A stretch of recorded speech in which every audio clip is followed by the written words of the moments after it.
Mucho gusto. My name is Pelon Luis Maciel. I'm making a podcast with the Junction and Tony. And what I'm about to say and let the listeners know is this. I'm not trying to glorify what gangs are or what prison gangs are.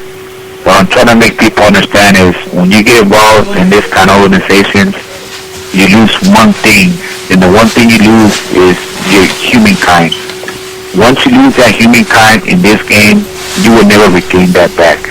You can do a lot of things to try to regain that humankind you had in you, but that thing is gone. The whole purpose of this call and your telephone number will be monitored and recorded. The whole purpose is to show you that being involved in gangs and prison gangs, it is not something that you should take lightly, and it is not something that's going to be beneficial for you, and it's something that's going to hurt all the way down the line, because you're truly going to find out who truly are your friends or who truly is your family. I've been here for over 51 years. I'm 51 years old. I've been here for over 20-something years. And everybody that I thought was on my side, at the end of the day, they all turned on me. I sit here on death row. I go to canteen $220 a month. I could only make it about $30, $40 a month. Before that, I was going to canteen like you would not believe it. But once that ends, you're basically down to zero. And once you try to gain control of that humankind you had in you, you can do whatever you want, be a Cristiano, be a Católico, none of that will work, because you lost that. And before you lose that, you must understand that the game, it is not what you think it is. That's what do they call you? They call me Pelon from El Monte Flores, Tiny Midgets. What are you incarcerated for, and how long is your sentence? I'm incarcerated for 5 conspiracy to commit murder. I'm on death row up in San Quentin. I've been locked up since December 6th of 1995, got indicted. I never had a quebrada to go to court. I went straight to Superior Court. I got shackled all the way through. Do you or did you belong to any type of gangs, groups, organizations? Say that again? Do you or did you belong to any type of gangs, groups, organizations? Oh, I sure did. The first guy I belonged to was El Monte Flores, that's in Amani, San Gabriel Valley. And down the line, I became a soldado. After becoming a soldado, I became a carnal, a brother of the Mexican Mafia. I was made a brother in April of 1995. Okay. Now, can you go ahead and walk us down your youth, man, and kind of tell me what was it that gravitated you towards this lifestyle into wanting to become a gang member? And can you tell me how it was in Monte Flores? I know right there in the SGV area, I know right there it's been active, it's always been active, it's always been a treacherous space. So can you tell me how it was for you growing up? Well, growing up, I grew up right across the street from the Kingermans. The Kingermans is what people would consider the projects. I came from Mexico in 75, 76, and I moved right across the street from the projects. I have 2 uncles. They're both from Monte Flores, my Uncle Flaco and my Uncle Mando.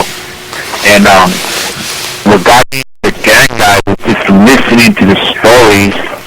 My tios would tell me about prison, listening to the stories about gang banging, and then, just fascinated me with some of these stories, like they were unbelievable. And just listening to all of this models they were doing when they were youngsters, and bringing that information to me, and thinking to myself, like, wow, this is badass, right? And my tios just got out of doing 13 balas and telling me some of the war stories that he was going on in San Quentin, in Folsom, and Tracy, Pedro, and my tio Mando. So growing up in that environment really made me to believe, like, being in a gang and joining a gang was one of the best things in the world, right?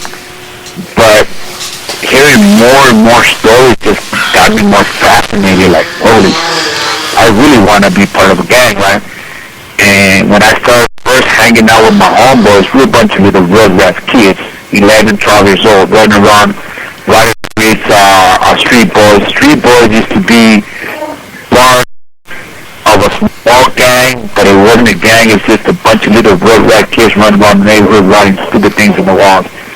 And what fascinated me the most is when my tios would go out gangbanging in their 20s and come back like, tell me that, man, we just did a hit, we just pulled a quest on his vato, shot his vato 2 times, jumped in the rock, and took off, and, just listening to stories and seeing my tios coming in from doing a job, I was like, holy, I want that, I want to be like them, I want to do that. That was my goal, to try to be like them, and that got me into street gangs by listening to these stories that I truly believe to be truthful because they were coming from my family members, they were coming from my primos, they were coming from my carnal, rest in peace, and listening to them maybe, in my mind, in my brain, I really thought that this life was just, eventually you started, getting yourself more heavily involved in the streets. Now, can you that? Huh? No, some of the stuff in the shower. And tell me, when did things actually start getting serious for you? When did you start having to protect yourself and carry your gun, or did you lose any friends? Was there ever a moment in your youth that you remember that really sticks out to you, that kind of really shook you and woke you up, and you realized that this gangbanging stuff is no joke? Well, my first time carrying a weapon, I think I was 10 and a half, 11 years old. I had a 22 with me. And I was walking down Tyler Street, Tyler in Cypress. I was going towards the Klingermans, but I was in Hayes. Hayes is another gang that's an enemy of Monteflores during that time. Well, when I was walking, I was minding my own business. I was dressed up with my members only jacket, my Nike Cortez, my khakis. I had a 22 in my pocket. And I'm walking, I need 2 cents, but I'm not thinking that this place where I'm at is not my size. This call and phone number will be monitored and recorded. So when I was walking down the calle across the street, I see a car jam up and they go, where you from? I said, Monteflores. Next thing I know, it's boom, boom, boom, boom. What the hell? At first I was like, I cannot believe that I just got shot at.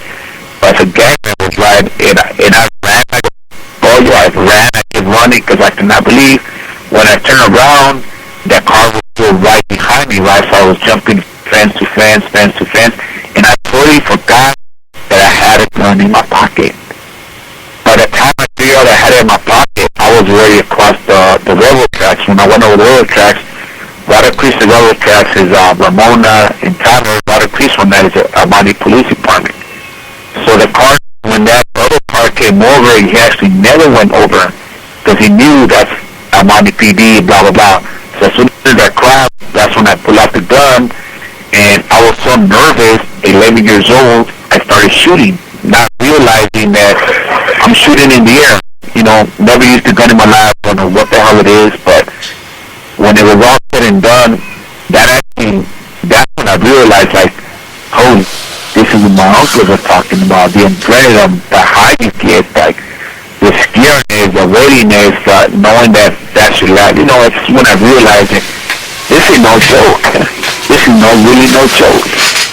And as time went by, I started doing dumb things with my home base, doing robberies, going to different neighborhoods, shooting people up, they shooting up, we shooting. And it was just an everyday thing, go up to the streets. What neighborhoods were you going at it with back then?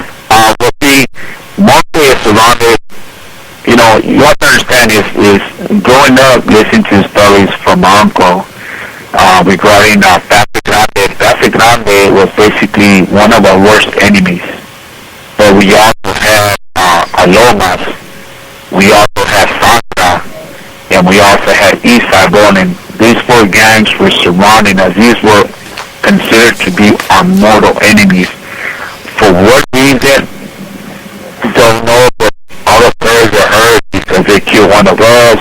an end, goes back and forth. These are enemies.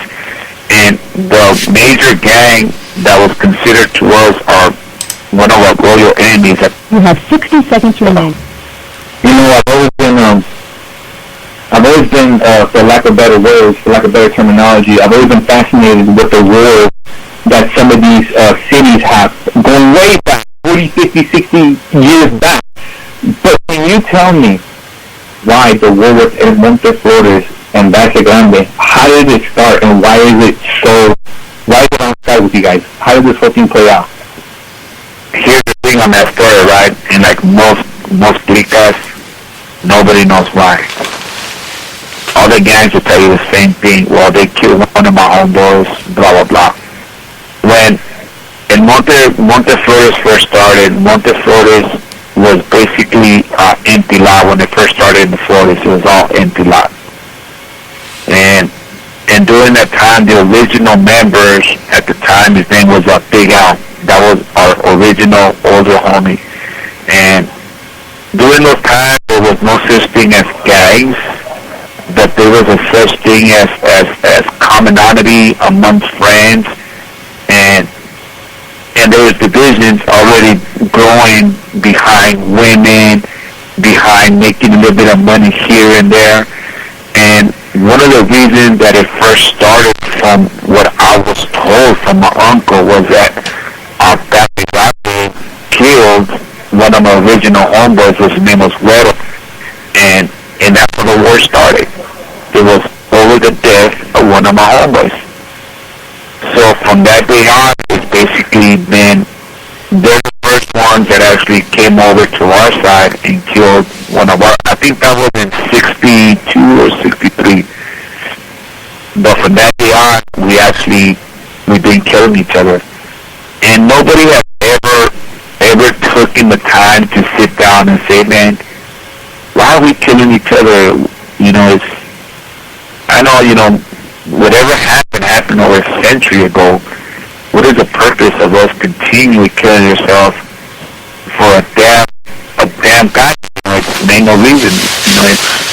And it's been like that. They killed a lot of us, and we killed a lot of that. Goes back and forth.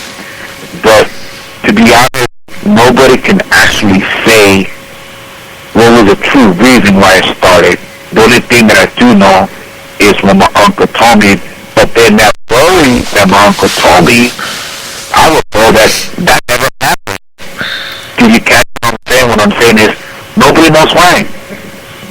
Nobody knows why these assassinations between two clicas even started. It could have been something as stupid as stealing something, or, but nobody knows why.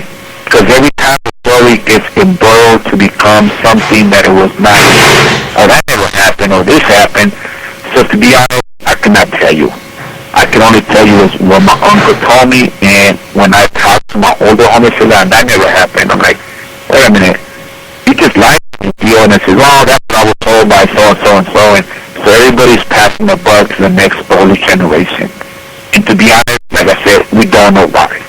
The only thing that I knew of growing up is that they were our mortal enemy. And the palabra mortal enemy means that they took something away from us that meant a lot to us. So anytime I hear that word, that makes me to believe they had to kill somebody in my neighborhood that was considered a god to us, or considered somebody that was something during that time when it occurred. But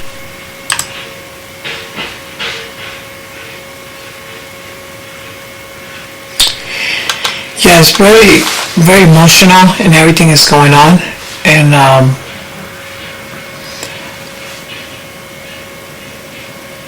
this is a show, Juvenile Justice Impact, which is, we wanted to say thank you. It's very strong, what you're going through, and I understand you in that road, which is very, very emotional. And what you're leaving is not what I'm leaving. And what is... Yeah. Right.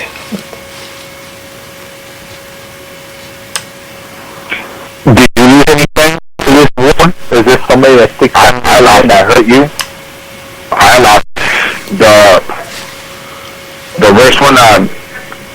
worst one I can honestly say is that we lost was my homeboy Topo. We lost a lot of homeboys, but Topo was a OG. Topo got killed in his own house, where his wife invited other gang members from another territory, from Pomona 12th Street. When he went to his home, his house, his wife and my homegirls invited some other fools in their house. This call and your telephone number will be monitored and recorded. He went in there like, what the hell is going on, man?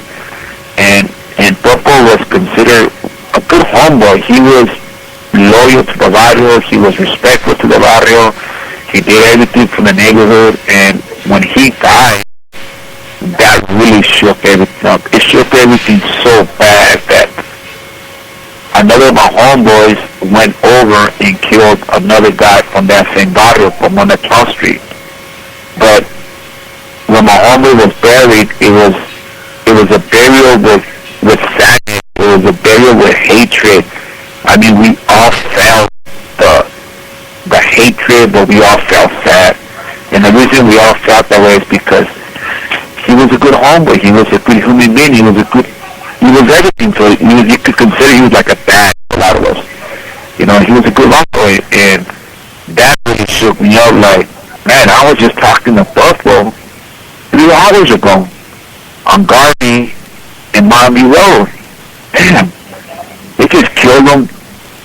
You know, like, holy, you know, that really shook me up. Another one that really shook me up was my homeboy Sketch. My homeboy Sketch was in love with a girl. They were like sweethearts, and they've been children, man. She went to a party and they found her in Las Vegas on the highway. Somebody had picked her up, did some horrible. My homeboy loved this girl too, and he loved her so much that he actually went to Pioneer Park, took a 4-5, put it in his chest, and killed himself. And that shook me up because it wasn't about the barrio. It was about his sweetheart. It was about the girl that he loved, the woman that he grew up with, and that really, like, when we buried him, I felt anger.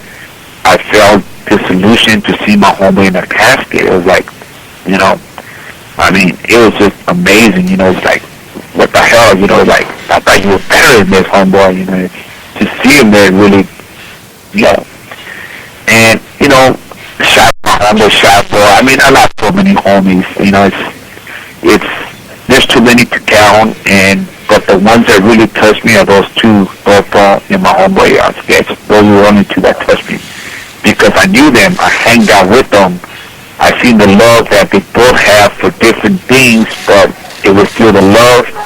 One had a love for the neighborhood, the other one had a life for his sweetheart, and that really did touch me a lot.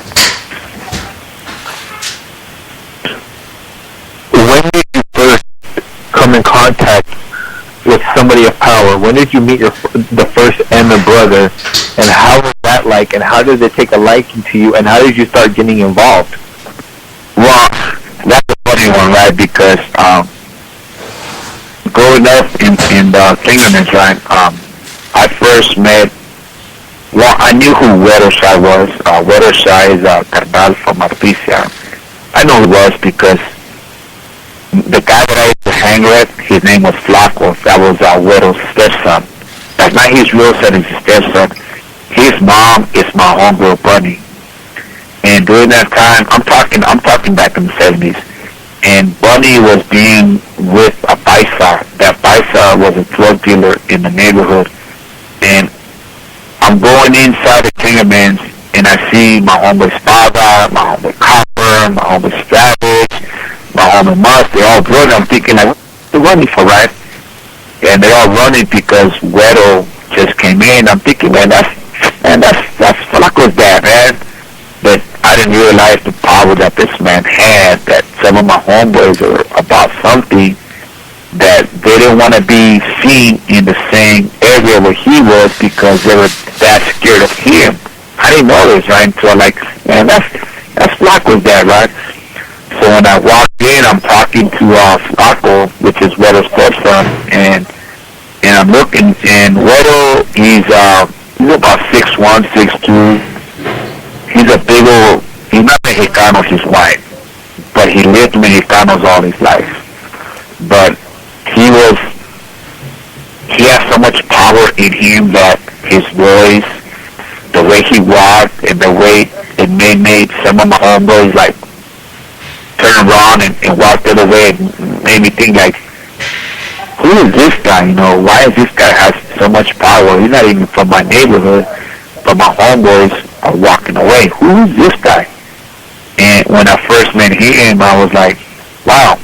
But that was just since I met him, but I never did nothing for him. But, you know, as soon as I took it in, I blanked it out. I went back to doing my own little kid things, not even thinking about weather. Now, the very first carnal that I ever met and that I ever started doing things for was in 1992.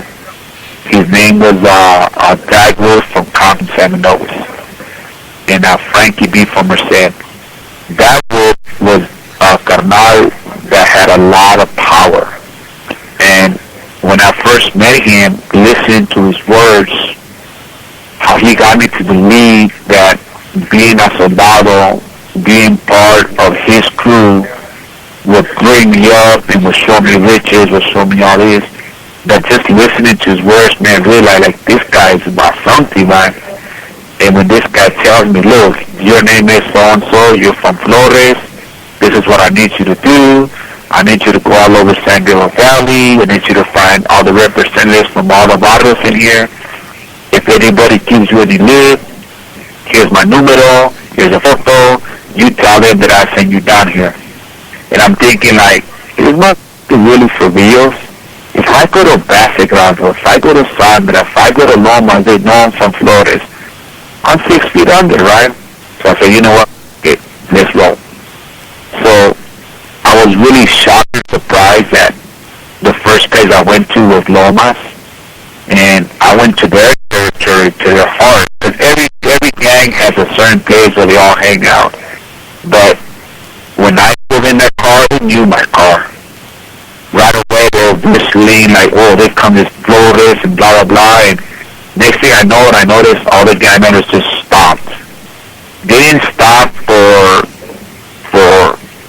me, no, they stopped because they were already told, I'm sending my soldado. He's going to go talk to you guys. And when I got off the car, I'm surrounded by Lomas. These are all enemies. But they're all sitting there looking at me like if I'm a god, like I'm somebody, and I'm talking to them, and they gave me the impression like, man, this guy not really has a lot of jugo. This guy not call this entire battle and make them know that I'm coming down here, and they better treat me with nothing but the utmost respect. And when I saw that, that really shocked me. I could not believe it, that I'm in the center of 22 gang members from Lomas. 6 of them are strapped. 6 of them are talking to you with nothing but love and respect. 6 of them are talking like I'm part of their crew, like I'm thinking to myself, like, oh, this is for real. And that's when I first realized what the power of the enemy was, what the power they have on gangs. What is the complete power that any enemy of theirs could come in their territory, not fully knowing that that enemy shot their homeboys and that enemy is being going to their neighborhood and shooting them up, but they take me in like I was part of their house. That's when I realized, like, what? Yeah, enemy is about something, you know. So did you actually end up going to every other city as well? I went, it took me a month and a half to go all over San Gabriel Valley. I got all the numbers from all the representatives. You have 60 seconds. I didn't realize that there were so many clicas in San Gabriel Valley. On top of that, there's clicas on top of clicas. I never knew that. I've met street gangs that were inside street gangs, like, what the hell? Did not know that. I even met Mexicanos that were consider themselves to be wearing red bands, which is known bands, but that's the color of their gang, red bands, and that's against Southern gangs, right? So I met a lot of different gangs.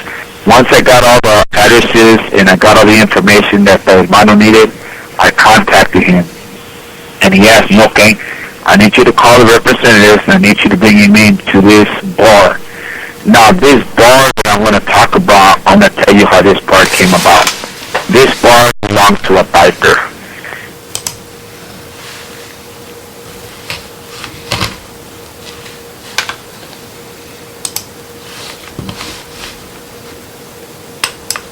Said the waitress was his girl. So this hermano and this waitress wanted this bar, but they needed to find a reason to get this bar.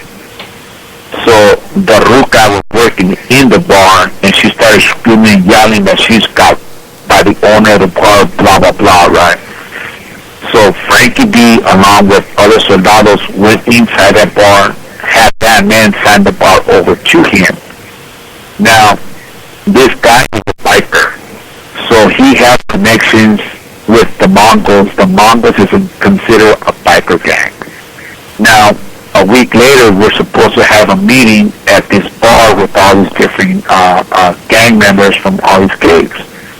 What I did not know, what nobody knew, is that the original owner of the bar that got his bar taken away by the M contacted the Mongols to tell them, hey, man, I just got ripped off by these Mexicans and blah, blah, blah, right?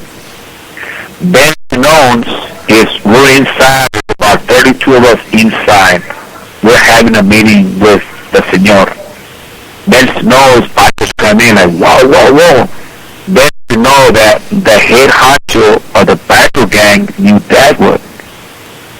Then to know, at the end of the day, the truck, the owner came in, that truck got signed over to Dagwood because that biker, the original biker of the gang that the guy called, he felt that that guy disrespected the hermano for calling him to try to take over the bar that belongs to the MN. So that really tells you the power of that, of the whole transaction, how you really think that you calling other people, that this hermano doesn't have connections. He has so many connections with Ron, right? And I was just shocked, like, not only he brought me... This call and your telephone number will be monitored and recorded. Not only he brought these bikers in here to try to steal back your bar back from us, but now you have to sign over your truck because the guy that you brought happens to know this hermano, he knows who he is, and they have connections, they have deals with each other down. So now you're forced to give your truck to this man. I was like, holy. So I wanted to know about that bar, how that bar came about. And we had a meeting regarding everything at that meeting. One of the main things Hermano told all these gangs, I'm sick and tired of watching you guys kill yourself for stupidities over territories. I'm sick and tired of you gangs going to this clique and killing these vatos just because I'm sick and tired of that. Gonna stop. If I find out that you guys kill anybody here, your homeboys killed another gang member because he crossed over the line or he crossed over bounds, your ass is gonna be grass, period. This is gonna stop today. We have better things to do than to be killing ourselves. And looking at this mano when he's talking to all these gang members, right, I'm thinking like, man, can this guy really, does he really have that power to convince all the gang members in here to go back to neighborhoods and tell the neighborhoods, you can no longer go to this neighborhood and shoot them up because if you shoot them up, we're going to get green lighted. Sure enough, his words, we had a peace treaty in the San Gabriel Valley. There was actually peace treaty in San Gabriel Valley. But see, all that was all perpetrated by him to create something else that he was working on down the line with another mama. Down the line, I will get to that later so you can I'm trying to give you all the points that we're working on to do something bigger in San Gabriel Valley. And sure enough, we had a peace treaty. Then the hermano Dago gets busted. So the ones in charge now is hermano Frankie B. But Frankie B is more of a treacherous carnal that he does not give it. Another hermano that was with him, it was Flaco from East LA 13. That was another carnal. I'm now a soldier for both of them. And on one of the meetings, the carnal talked, we had a big meeting in Northside Bowling. I mean, there was over 300 gang members from all the different gangs in San Gabriel Valley in Northside Bowling in the park. There were so many gangs there, and gang members were like, what the hell is going on here, right? But the one thing that struck me the most is that this hermano did not play. This hermano said, I'm sick and tired and getting tired of watching these come into our territories, take over our drug territories and sell their drogas. You out there start cleaning up your house and get these out of our territories. Remember, he said our territories, not the gang territories, but the enemy territories. I mean, and he said, look at here, and he even threw my barrio under their head. He said, look at here at Monte Flores has a bunch of is selling drogas in their own territory. This is what we come about when we're alive in our territories to sell our drugs, and they're making money off our drugs. And I'm sitting here, he never said your gang, he said ours. In other words, the gangs belong to the enemy. I'm seeing it, and he's making everybody look bad. He's pulling out covers.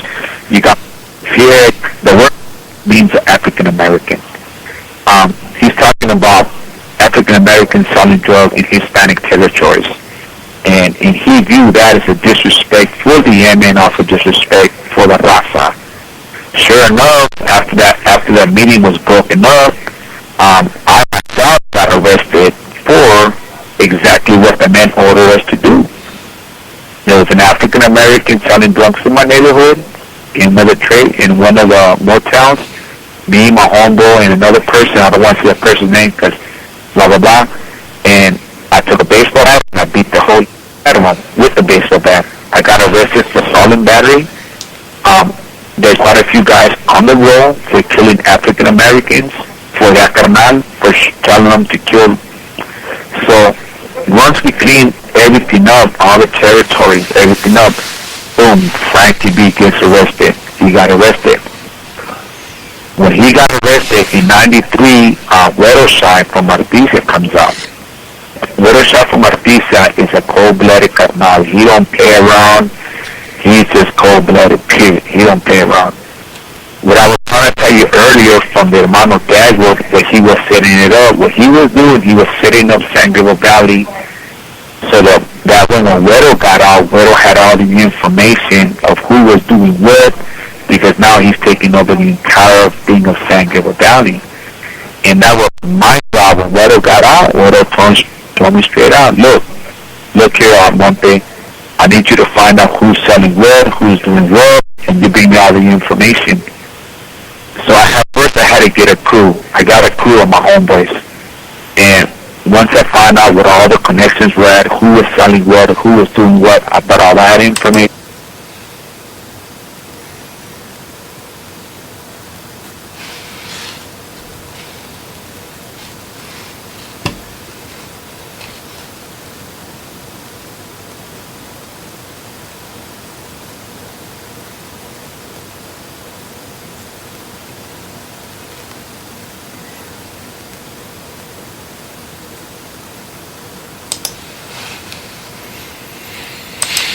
And he goes, okay, I need you to go rob all these connections, and after you rob them, you let them know that if they want to sell drogas in our territories, they're going to have to pay renta. Renta means rent. On top of paying rent, they're going to have to buy the drogas from us, period. That's how it's going to work. It took me about 4 months to get everything straightened out through all San Gabriel Valley. I was going every territory that was not paying rent to the inmate, going there to the connections, tying them up, kidnapping them, taking all the drugs, all the money, everything that they had. And then on top of that, I was telling them, you guys can sell drugs, but you need to pay taxes, period. And if you want to sell more, you're going to have to buy them off of us. So it's basically a win-win situation for the enemy. Of course, I had my soldados, so we had to pay our soldados also. And once I found all the drugs in San Gabriel Valley, I found all the connections, then Weddle tells me, we need to set up shop. I need you to set up shop in Bolen. I need you to set up shop in Flores. I need you to set up shop in Lomas. All right, cool. So I went, I had to find places to set up shop to sell drugs for the enemy. So once I did that, I was banking in $25,000 to $30,000 a week just on drug sales. Not talking about the collecting from other drug dealers selling drugs, and not the collection that I was from all the drugs that I took from all the connections. I was reselling those drugs back to everyone else that I took it from. So once I got all that started, and once I started making so much money for Weddle, when Weddle first got out, Weddle was staying in an apartment complex. When he met me, I already had him a house. So you could say I was Weddle's ace in the home. I did everything for Weddle. Whatever he wanted, I did. Any other questions you want to ask? Was there anybody, or any group or set that didn't want to apply and follow these new set of rules that were trying to be implemented on you guys? Yeah, there was. I had a green light by the Pipers. The Pipers got together and green lighted me because I was robbing them silly. I was taking pounds and pounds, you name it. And of course, during that process, there were some that didn't want to pay, and they had to get dealt with. For instance, we went to a connection, me, Weddle, and another youngster. Weddle tells him, you guys going to pay renta, mañana Pelon's going to come, pick up $2,000, he's going to bring you 2 kilos, and you're going to give him $40,000. That's all there's to it. We're running out of timing. We're running out of timing right here. So, well, thank you for the show, and I'm going to get back with you, Ralphie. Thank you very much, and I would just want to say thank you for this interview, because I don't have any more timing, but we can talk about this some other timing, and I know it's a prison, and we can actually get back with you and stuff like that. And is that okay, Ronnie, with you? So, because I know we're in third way, and my...